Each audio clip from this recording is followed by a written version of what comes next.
질문으로 시작하려고 합니다. 오늘을 살아가는 성도들에게 가장 큰 위기는 무엇일까요? 무엇이라 생각합니까? 어, 여러 기독교 매체에서 한국 교회가 위기다라고 말씀합니다. 그리고 다음 세대가 위기다 이런 말을 하고 있어요. 아마 여러분들도 이런 말을 자주 들어보셨을 겁니다. 그런데 이런 이야기는 사실 어제 오늘의 이야기는 아닙니다. 그렇죠? 사실은 제가 어렸을 때부터 수십 년 전부터 한국 교회가 위기다라는 말을 반복했다는 겁니다. 자, 그러면 한국 교회가 직면한 진짜 위기, 가장 근본적인 위기가 무엇일까요? 사실 전문가들은 이런저런 위기를 말하고 있습니다만 그 모든 위기의 뿌리에는 하나님의 말씀을 잃어버린 현실, 이 현실이 가장 큰 위기라는 것입니다.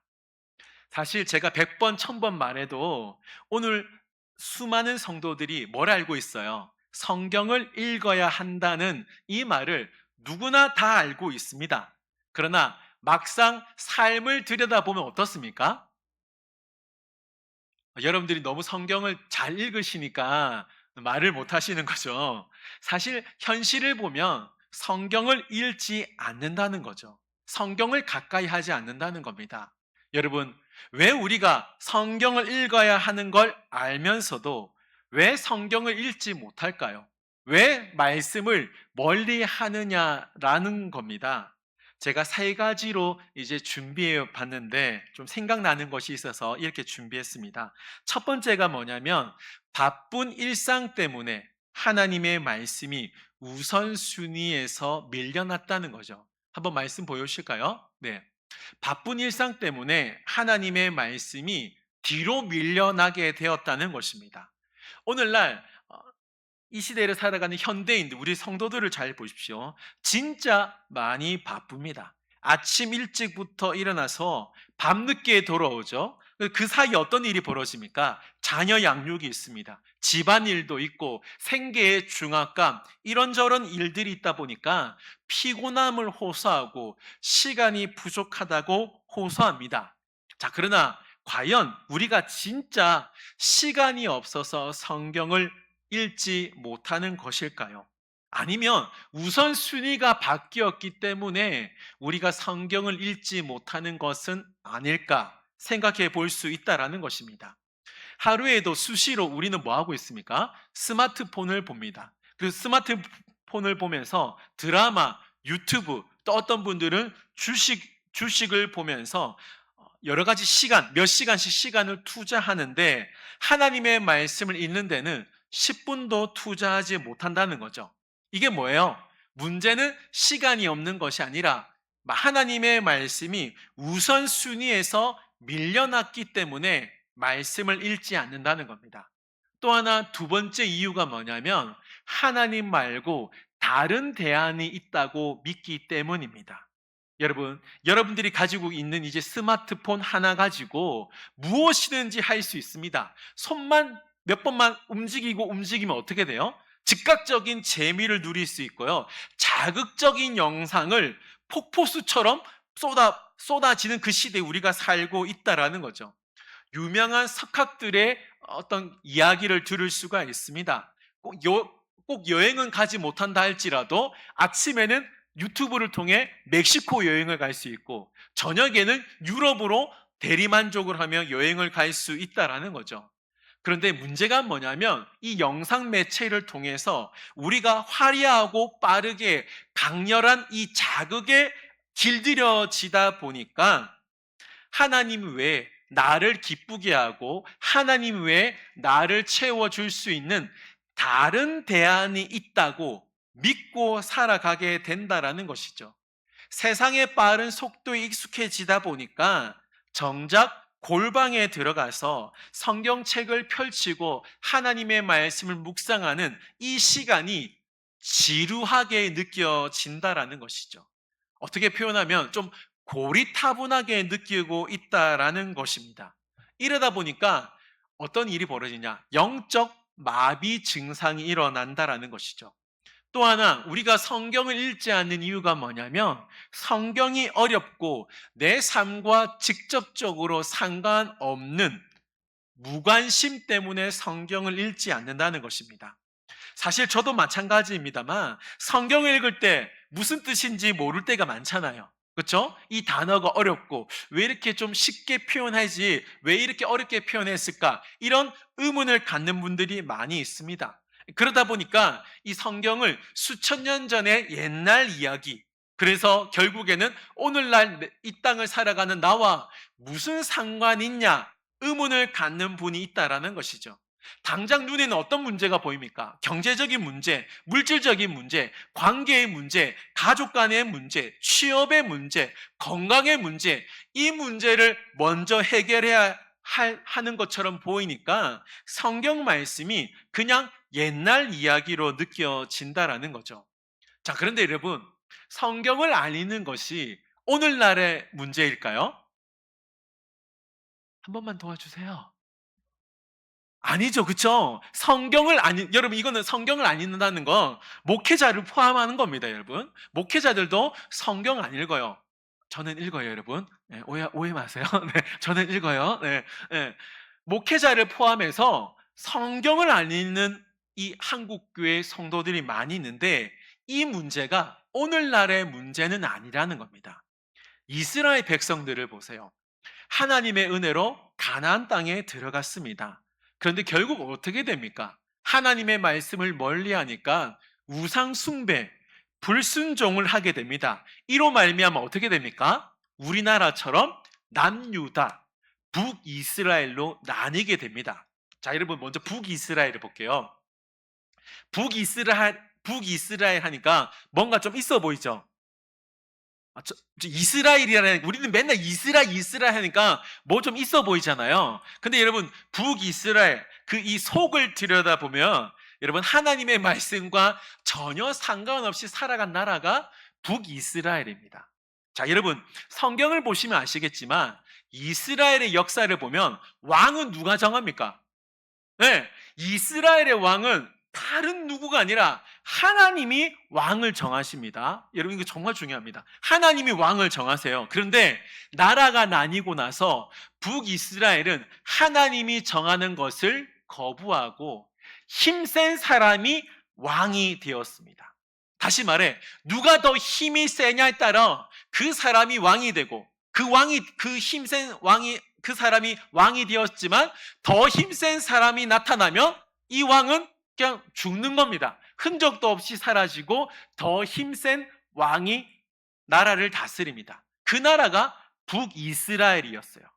그러다 보니까 북이스라엘은 남유다보다 빨리 멸망하게 됩니다.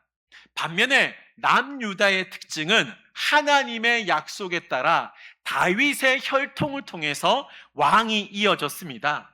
물론 이제 왕은 계속해서 바뀌었습니다. 그런데 하나님께서 남유다에게 수많은 기회를 줬습니다. 우상 숭배했지만, 불순종했지만 선지자들을 보내서 그들에게 경고하셨습니다. 그러나 결국 어떤 일이 벌어져요? 하나님을 버리고 우상 숭배하는 폐역한 길에 가게 되었다는 거죠.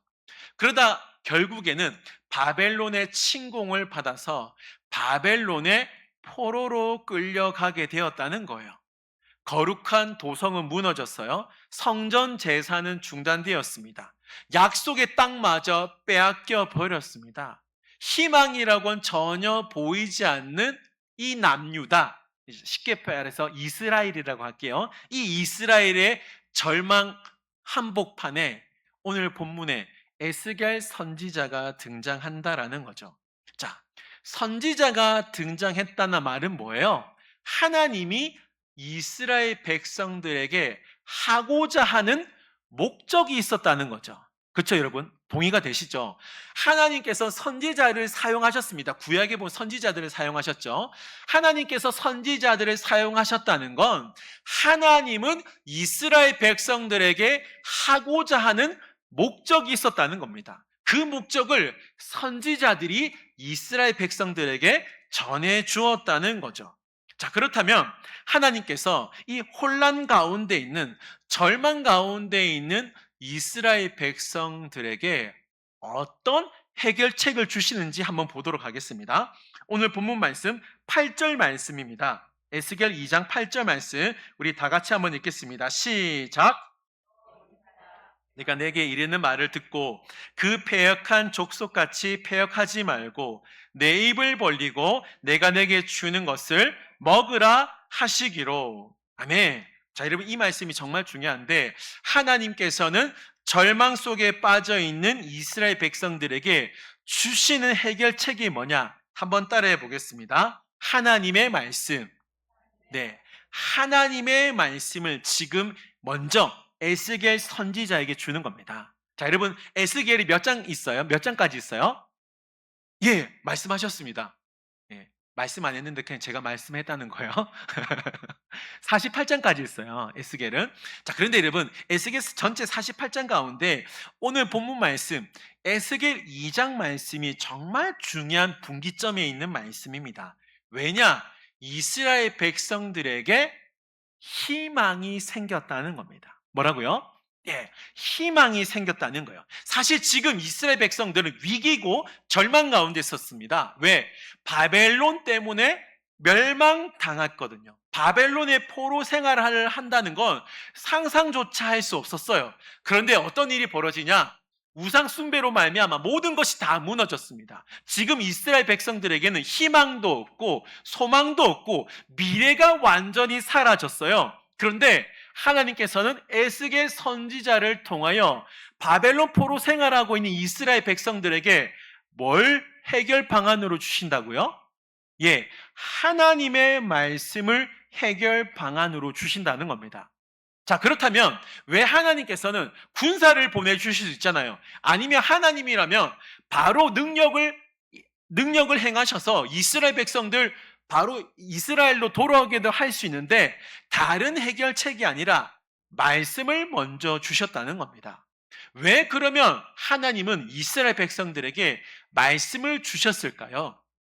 자, 우리가 이것을 이해하기 위해서는 창세기 1장 2절 말씀을 이해할 필요가 있습니다. 우리 이 말씀 다 같이 한번 읽겠습니다. 시작.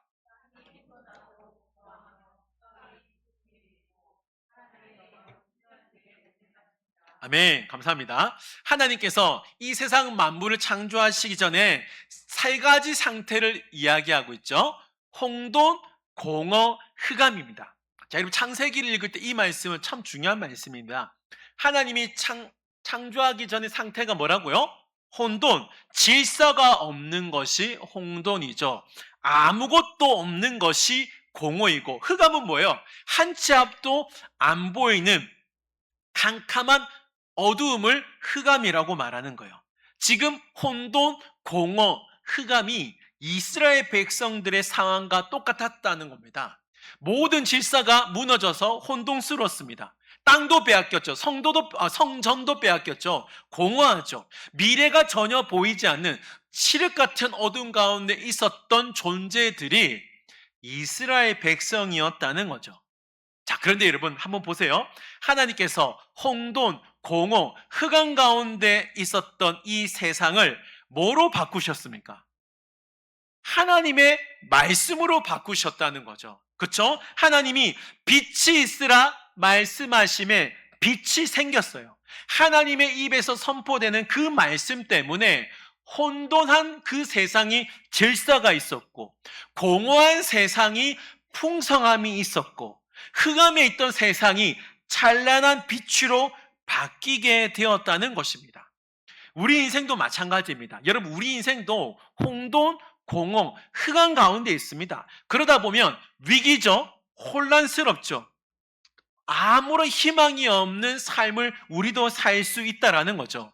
그러나 그럴 때에 하나님이 우리를 살리시는 방법을 기억해야 되는 겁니다. 그 방법이 뭐냐? 세상의 힘, 인간의 깨가 아니라 칠흑 같은 어둠 가운데서 빛이 있으라 말씀하신 그 하나님의 말씀이 오늘 내 삶 가운데 임하게 된다면 내 삶도 동일하게 창조의 역사, 회복의 역사가 일어난다라는 것입니다. 지금 이스라엘 백성들 보세요. 얼마나 혼란스러웠겠습니까? 이스라엘 백성이에요. 하나님의 선민이죠. 하나님이 택한 백성인데 지금 자신들에게 있는 상황은 뭐예요? 포로 생활이에요. 하나님의 자녀로서 살 수 없습니다. 그러다 보면 하나님이 정말 살아계신가? 난 누군가? 또 여기는 어딘가? 꼬리에 꼬리를 무는 수많은 질문을 할 수밖에 없겠죠. 이때 하나님의 일하심이 뭐냐? 에스겔 선지자를 사용하셔서 여전히 너희들은 나의 자녀이고 나는 너희들을 결코 버리지 않겠다는 이 선명한 정체성과 소망을 말씀을 통해 그들에게 들려주신다는 겁니다. 사랑하는 성도 여러분, 꼭 기억하시기 바랍니다. 이 바벨론의 지금 절망 가운데 있는 이스라엘 백성들이 살 수 있는 유일한 해결책 방안이 뭐라고요? 네, 하나님의 말씀이었다는 겁니다. 자, 그런데 여러분, 오늘 본문 이제 읽어보셔서 아실 거라 생각합니다. 하나님께서 에스겔에게 독특한 명령을 내리세요. 다시 우리가 읽었지만 2장 8절 말씀 보십시오. 제가 읽어드릴게요. 빨간 말씀은 이제 잘 보십시오. 앞으로 한 몇 절은 빨간 말씀만 나옵니다. 너 인자야, 내가 내게 이르는 말을 듣고 그 패역한 족속같이 패역하지 말고 내 입을 벌리고 내가 내게 주는 것을 뭐하라? 예, 먹으라. 자, 여러분, 우리는 보통 하나님의 말씀을 들어라 라고 하죠. 하나님의 말씀을 기억하라. 하나님의 말씀을 암송하라 합니다. 보통 우리는 그 표현이 익숙하죠. 그런데 하나님은 에스겔 선지자에게 하나님의 말씀을 뭐하라? 네, 먹으라는 거예요. 자, 그러면 여러분, 우리 어떻게 해야 돼요? 또 제가 또 연극해야 돼요? 그러니까 먹을까요? 여러분 다 함께 먹겠습니다. 예. 저는 에스겔 먹을게요. 여러분 뭐 드실래요? 뭐 먹을래요? 이거 먹어야 돼요? 아니죠. 그쵸? 자, 여러분, 빨간 글씨가 중요하다 그랬죠? 오늘 본문 말씀, 이제 에스겔 3장 1절부터 3절까지 제가 읽어 드릴 텐데, 빨간 말씀을 유념하면서 이 장면을 좀 상상해 보시기 바랍니다. 제가 읽어 드릴게요. 오늘 본문 말씀입니다. 1절부터 3절입니다. 또 그가 내게 이르시되, 인자야, 너는 발견한 것을 먹으라. 너는 이 두루마기를 먹고 가서 이스라엘 족속에게 말하라 하시기로 내가 입을 벌리니 그가 그 두루마리, 그러니까 이게 두루마리는 지금으로 치면 성경책입니다. 내게 먹이시며 내게 이르시되, 인자야, 내가 내게 주는 이 두루마리를 내 배에 넣으며 내 창자에 채우라 하시기에 내가 먹으니 그것이 내 입에 달기가 꿀 같더라. 아멘. 자, 여러분, 중요한 질문 드릴게요. 지금 하나님께서 에스겔 선지자에게 계속해서 반복적으로 심어주는 이미지가 뭐예요? 예, 하나님의 말씀을 먹으라는 거예요. 자, 그러면 여러분 한번 생각해 보세요. 에스겔은 선지자니까 하나님의 말씀을 뭐 해야 될까요? 손에 쥐어 주어라. 아니면 머리로 이해시키고 하나님의 말씀을 전하는 것이 나을 텐데, 하나님은 에스겔에게 뭐 하라? 말씀을 먹으라는 거예요. 자, 그러면 질문이 필요하죠. 왜 하나님은 먹으라고 말씀하실까? 들으라, 기억하라가, 전해라가 아니라 왜 먼저 먹으라고 하셨을까? 이걸 우리가 살펴보아야 한다는 거죠. 자, 이 먹으라는 의미를 우리가 완벽하게 이해하기 위해서는 요한복음 말씀을 먼저 살펴보아야 합니다. 빨간 말씀이라 그랬죠. 요한복음 6장 32절부터 35절 읽어드릴 텐데, 빨간 글씨를 유념해서 잘 보세요. 제가 또 질문할 거예요. 예수께서 이르시되, 내가 진실로 진실로 너희에게 이르노니 모세가 너희에게 하늘로부터 떡을 준 것이 아니라 내 아버지께서 너희에게 하늘로부터 참 떡을 주시나니 하나님의 떡은 하늘에서 내려 세상에 생명을 주는 것이라. 그들이 이르되, 주여, 이 떡을 항상 우리에게 주소서. 예수께서 이르시되, 나는 생명의 떡이니 내게 오는 자가 결코 줄이지 아니할 터이요 나를 믿는 자는 영원히 목마르지 아니하리라. 아멘. 자, 여러분, 중요한 질문하겠습니다. 이 떡은 어떤 떡이에요? 무슨 떡이에요? 그렇죠? 생명의 떡인데 생명의 떡은 누구를 말하는 거예요? 그렇죠? 예수 그리스도입니다. 자, 그러면 방금 읽은 이 말씀, 우리 요한복음 말씀을 잘 보면 결국 예수님이 지금 이스라엘 백성들, 우리에게 누구를 먹어야 된다는 겁니까? 예, 예수 그리스도를 먹어야 된다라는 겁니다. 자, 그런데 여러분, 우리가 요한복음 6장 지금 35절까지 읽었는데, 요한복음 6장 마지막 부분을 보세요. 예수님께서 자신을 먹으라고 하는데, 이스라엘 백성들 가운데 오해했어요. 진짜 예수님을 먹어야 한다. 우리는 인육을 먹어야 한다라고 생각하고, 예수님을 떠나는 이스라엘 백성이 있었다는 거죠. 여러분, 지금 예수님께서 이스라엘 백성들에게 자신을 먹으라는 게 진짜 인간을 먹으라는 거예요? 그게 절대 아니라는 거죠. 여기서 먹는다는 의미가 뭐냐면 음식을 섭취한다는 그 의미가 아니라 생명의 떡이신 예수 그리스도, 그분의 말씀을 내 영혼이 깊숙이 받아들이고 내 삶을 말씀으로 채우라는 겁니다. 말씀으로 채우라는 거예요. 자, 여러분 잘 보세요. 내 손에 떡을 들고 있는다고 해서 내 배가 부릅니까? 아니죠. 아무리 맛있는 음식이 있다 할지라도 본다고 배가 부르나요? 아니죠. 뭐 해야 배불러요? 예, 먹어야 내 에너지가 돼요. 먹어야 내 피가 되고 내 살이 된다라는 겁니다. 하나님의 말씀도 마찬가지입니다. 여러분들이 아름다운 가방, 멋있는 가방, 좋은 가방에 성경책을 들고 다닌다고 해서 우리 삶이 변하는 것이 아니에요. 하나님의 말씀을 듣는 것도 중요한데 하나님의 말씀을 듣는다고 해서 우리 삶이 변하는 것이 아닙니다. 말씀이 내 마음 깊은 곳까지 들어와 내 생각을 바꾸고 내 가치관을 바꾸고 내 삶을 움직이게 할 때에 그때가 비로소 하나님의 말씀을 먹는 사람이 될 수 있다라는 거죠. 그래서 지금 하나님이 에스겔에게 두루마리를 손에 들고 가라, 손에 펼쳐 보아라 말씀하시지 않고 입을 벌려 먹으라고 말씀하는 거예요. 자, 그런데 여러분, 하나님의 말씀을 먹으랬어요. 그까진 좋아요. 그렇지. 하나님의 말씀을 내 삶 가운데 채워야 하니까 우리가 인정할 수 있는데 하나님이 먹으라고 하신 그 말씀의 내용이 썩 좋지 않아요. 뭐라고요? 썩 좋지 않다는 거예요. 자, 오늘 본문 에스겔 2장 10절 말씀 보세요. 하나님이 먹으라고 하신 에스겔의 그 말씀이 뭐냐면 뭐라 적혀 있죠? 애가 애곡 재앙이에요. 그러니까 하나님께서 지금 에스겔에게 말씀을 먹으라고 했는데 그 말씀의 내용이 뭐라고요? 예, 슬퍼요. 탄식이에요. 심판의 말씀을 에스겔에게 먹으라는 거예요. 자, 중요합니다. 지금 하나님이 에스겔에게 먹으라고 하신 말씀이 좋은 내용이에요? 안 좋은 내용이에요? 예, 사실은 안 좋은 내용이에요. 이걸 좀 다르게 표현하면 먹으면 안 되는 거라고 볼 수도 있겠죠. 자, 그런데 여러분 잘 들으세요. 우리는 본능적으로 하나님의 말씀을 들을 때 좋은 말씀만 듣고 싶어 합니다. 이해되는 말씀만 듣고 싶어 해요. 귀가 즐겁고 웃을 수 있는, 동의가 되는, 내 생각과 감정이 동의가 되는 말씀을 듣고 싶어 한다라는 거죠.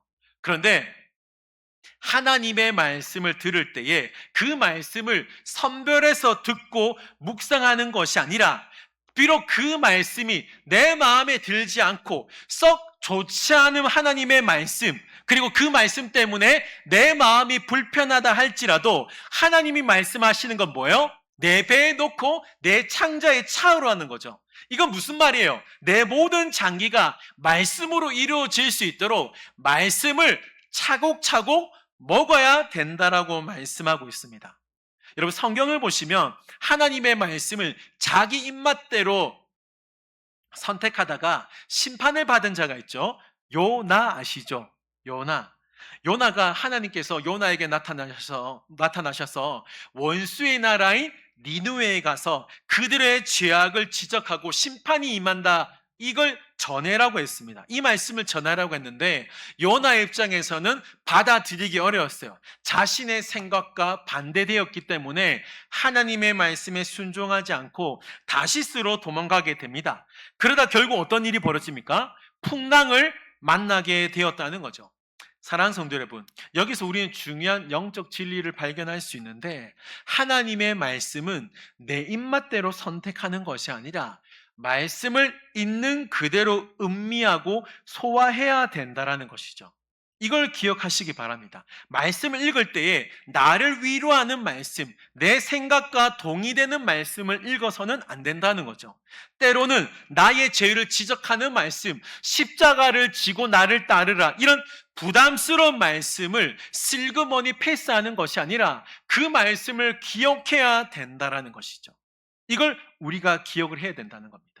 사랑하는 성도 여러분, 몸에 좋은 약이 입에 쓰듯 때로는 나의 악함을 드러내고 내 죄악을 드러내는 애가와 애곡과 재앙의 말씀이라 할지라도 그 말씀은 결국 하나님의 말씀이잖아요. 그러니까 그 말씀이 하나님의 말씀임을 믿고 내 마음에 채울 때에 비로소 내 영혼이 치유되고 진짜 살 길이 열리는 줄 믿으시기를 바랍니다. 자, 여러분, 왜 제가 이렇게 진짜 살 길이 열리냐 이렇게 말씀하는 이유가 뭔 줄 아세요? 오늘 본문을 잘 보세요. 에스겔도 알았습니다. 분명히 하나님께서 말씀을 먹으라 했는데 그 말씀이 애가, 애곡, 재앙의 말씀이었지만 그 말씀을 그대로 먹고 음미했을 때에 그 삶의 하나님의 말씀을 채웠을 때 3절 후반부를 보십시오. 말씀 한번 보여주실까요? 자, 그 애가 애곡 재앙의 말씀을 먹으니까 어떻게 느꼈어요? 에스겔이? 예, 여러분, 썩 좋지 않은 말씀이었지만 에스겔이 하나님의 말씀인 것을 알고 애가 애곡 재앙의 말씀을 먹으니까 사실은 쓴 것이 아니라 뭐 했다는 겁니까? 달았다. 예, 꿀같이 달았다는 겁니다. 이게 무슨 말이에요? 하나님의 말씀이 결국 나를 살렸다는 겁니다. 나를 변화시켰다는 겁니다. 자, 여러분, 여기서 예레미야 23장 9절 말씀, 우리 이 말씀 다 같이 한번 읽겠습니다. 시작.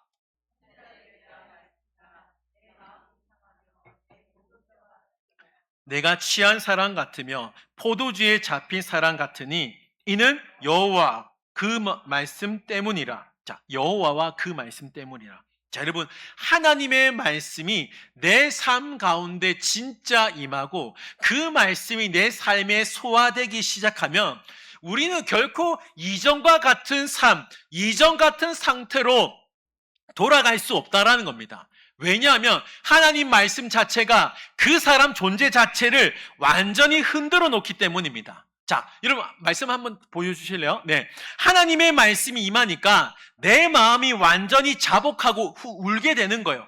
말씀의 거룩한 권위 앞에 내 뼈가 흔들린다는 겁니다. 세상의 술이나 욕망이 아니라 하나님의 말씀에 취하고 하나님의 말씀에 사로잡힌 사람이 된다라는 겁니다. 여러분, 이스라엘 백성들이 지금 바벨론의 포로로 끌려간 이유, 혼란스럽고 혼동스럽고 공허한 삶에 빠진 이유가 뭐냐면 그 삶에 하나님의 말씀이 없어요. 그 삶의 말씀에 대한 거룩한 떨림이 없기 때문에, 그 떨림을 잃어버렸기 때문에 이스라엘 백성들이 바벨론 포로 생활에서 절망만 하고 있었다는 겁니다. 사랑하는 성도 여러분, 하나님께서 에스겔 선지자들에게 이 말씀을 먹으라 하신 이유, 그리고 오늘 이 시대를 살아가고 있는 저와 여러분들에게 하나님의 말씀을 먹으라, 이 말씀을 왜 하시는 것일까요? 우리의 무뎌진 심령 가운데 다시 하나님의 말씀에 사로잡힌 인생이 될 수 있기를 고백하는 하나님의 마음임을 우리가 기억해야 된다는 것이죠. 사랑하는 성도 여러분, 하나님의 말씀을 정말 어떻게 대하고 계십니까? 하나님의 말씀을 전혀 읽지 않고 우리 언제 읽어요? 지금 읽잖아요. 그렇죠? 이 시간에 와서 성경 한 장 읽고 아멘하고 다음 주에 와서 또 성경 몇 절 읽고 우리는 어떻게 살아요? 이 한 주간을 살아요.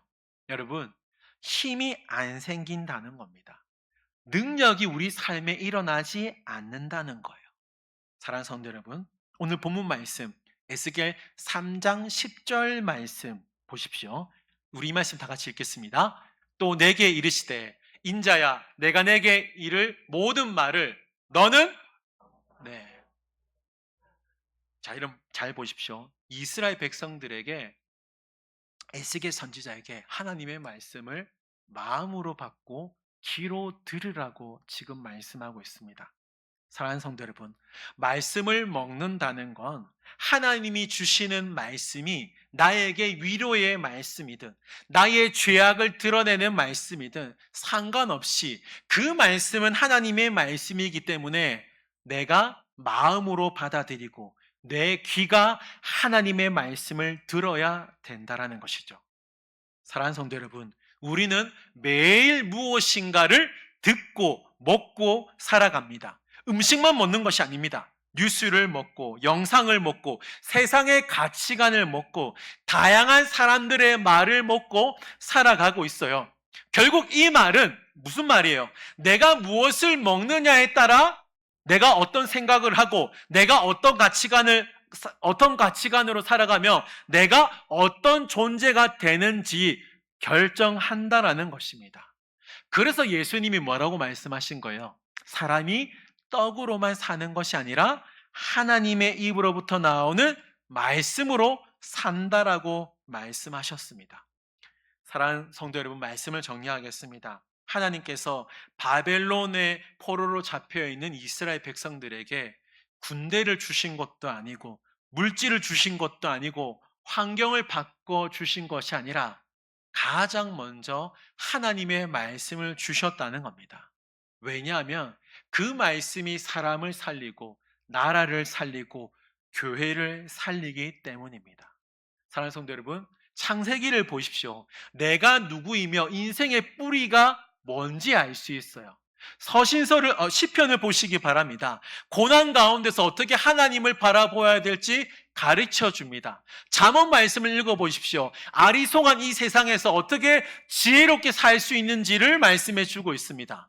복음서를 읽어보십시오. 죽을 수밖에 없는 인간을 위하여 생명을 주시는 예수 그리스도를 만날 수 있다라는 거죠. 서신서를 보시기 바랍니다. 서신서를 보시면 하나님을 믿는 자녀가 어떻게 이 세상에서 살아가고 어떻게 이 세상에서 승리할 수 있는지를 보여준다라는 것이죠. 그러므로 시간이 없어서 이 핑계로 성경에 무관심하고 성경을 안 읽는 그런 사람으로 살지 마시기 바랍니다. 겨우 주일 예배 이 시간에 와서 성경 몇 절 읽고 그 몇 절 읽은 걸로 일주일을 사는 것이 아니라 성경만이 내 인생의 유일한 대안인 것을 기억하고 매일매일 성경책을 펴시고 읽고 먹으심으로 말미암아 하나님이 주시는 그 힘으로 능력으로 살 수 있기를 바랍니다.